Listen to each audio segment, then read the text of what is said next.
Hi ಎಲ್ಲರಿಗೂ ನಮಸ್ತೆ, welcome back to our YouTube channel. Hi ಎಲ್ಲರಿಗೂ ನಮಸ್ತೆ. ಸೊ ಇವತ್ತಿನ ರೆಸಿಪಿ ಬಂದು ಚಿಲ್ಲಿ ಚಿಕನ್ ಹೇಗೆ ಮಾಡೋದು ಅಂತ ಹೇಳ್ಕೊಡ್ತೀನಿ. ಸೊ ಚಿಲ್ಲಿ ಚಿಕನ್ ಬೇಕಾಗೋ ಇಂಗ್ರೀಡಿಯೆಂಟ್ಸ್ ಇದು ಖಾರಕ್ಕೆ ತಕ್ಕಷ್ಟು ಹಸಿಮೆಣಸಿನ್ಕಾಯಿ, ಇದನ್ನು ಜಜ್ಕೊಂಡು ಇಟ್ಕೊಬೇಕು. ಸ್ವಲ್ಪ ಕರಿಬೇವು ಸೊಪ್ಪು, 1 ಸ್ಪೂನಷ್ಟು ಸೋಯಾ ಸಾಸು, 1-2 ಸ್ಪೂನಷ್ಟು ಚಿಲ್ಲಿ ಸಾಸು ಮತ್ತು 1-2 ಸ್ಪೂನಷ್ಟು ಶುಂಠಿ ಬೆಳ್ಳುಳ್ಳಿ ಪೇಸ್ಟು, 1/4 kg ಚಿಕನ್ನು. ಇವಾಗ ಒಂದು ಪ್ಯಾನ್ ಇಟ್ಟು 4-5 ಸ್ಪೂನಷ್ಟು ಆಯಿಲ್ ಹಾಕಿ ಇವಾಗ ಹೇಗೆ ಮಾಡೋದು ಅಂತ ಹೇಳ್ಕೊಡ್ತೀನಿ ಬನ್ನಿ. ಸೊ ಇವಾಗ ಎಣ್ಣೆ ಕಾಗಿದೆ. ಸೊ ಕರಿಬೇವು ಸೊಪ್ಪು ಮತ್ತು ಜಜ್ಜಿರೋಂಥ ಹಸಿಮೆಣಸಿನ್ಕಾಯಿ ಹಾಕೋಣ.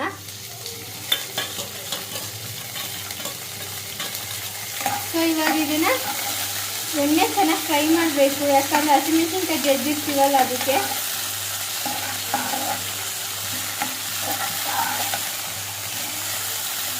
ಸ್ವಲ್ಪ ಫ್ರೈ ಮಾಡ್ಕೋಬೇಕು.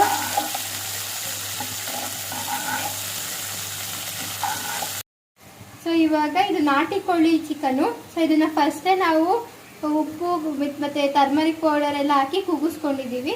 ಸೊ ಇವಾಗ ಇದಕ್ಕೆ ಆ್ಯಡ್ ಮಾಡ್ಕೊಳ್ಳೋಣ. ಸೊ ನಾಟಿ ಕೋಳಿ ಮಾಡೋದಕ್ಕೆ ಕೂಡ ತುಂಬ ಚೆನ್ನಾಗೇ ಬರುತ್ತೆ. ರುಚಿಗೆ ತಕ್ಕಷ್ಟು ಉಪ್ಪು ಹಾಕ್ತಾ ಇದ್ದೀನಿ.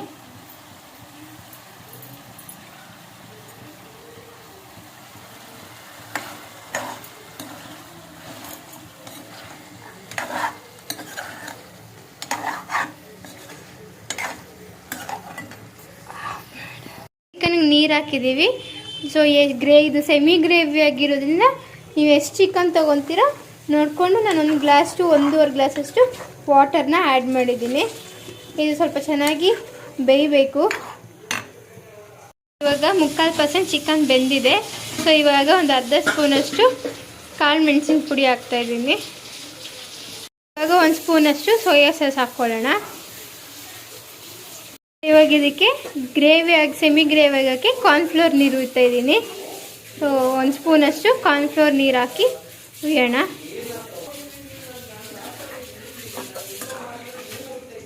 ಸೊ ಇವಾಗ ಈ ಥರ ಸ್ಪೂನಲ್ಲಿ 2 ಸ್ಪೂನಷ್ಟು ಚಿಲ್ಲಿ ಸಾಸ್ ಹಾಕ್ಕೊತಾ ಇದ್ದೀನಿ. ಯಾಕಂದರೆ ನಾವು ಮೆಣಸಿನ್ಕಾಯಿ ಪೆಪ್ಪರ್ ಹಾಕಿರೋದ್ರಿಂದ 2 ಸ್ಪೂನ್ ಹಾಕಿದ್ರೆ ಸಾಕು. ಸೊ ಇವಾಗ ಚಿಲ್ಲಿ ಚಿಕನ್ ರೆಡಿಯಾಗಿದೆ. ಸೊ ಇವಾಗ ಆಂಧ್ರ ಸ್ಟೈಲ್ ಚಿಲ್ಲಿ ಚಿಕನ್ ರೆಡಿಯಾಗಿದೆ. ತುಂಬಾ ಚೆನ್ನಾಗಿರುತ್ತೆ, ಬೇಳೆ ಸಾರಿಗೆ, ರಸಮ್ಗೆ ಎಲ್ಲದಕ್ಕೂ. ಸೊ ಈ ಥರ ಒಂದ್ಸಲಿ ಮಾಡಿ. ಇದು ನಾಟಿ style Andhra chilli chicken. So ಹೇಗೆ ಬಂದಿದೆ ಅಂತ ಕಮೆಂಟ್ ಮಾಡಿ. Thank you. ವಿಡಿಯೋ ಇಷ್ಟ ಆಗಿದ್ದರೆ ಲೈಕ್ ಮಾಡಿ, ನಮ್ಮ ಚಾನಲ್ನ ಸಬ್ಸ್ಕ್ರೈಬ್ ಮಾಡಿ. ನೆಕ್ಸ್ಟ್ ವಿಡಿಯೋಲಿ ಸಿಗೋಣ. Thank you for watching.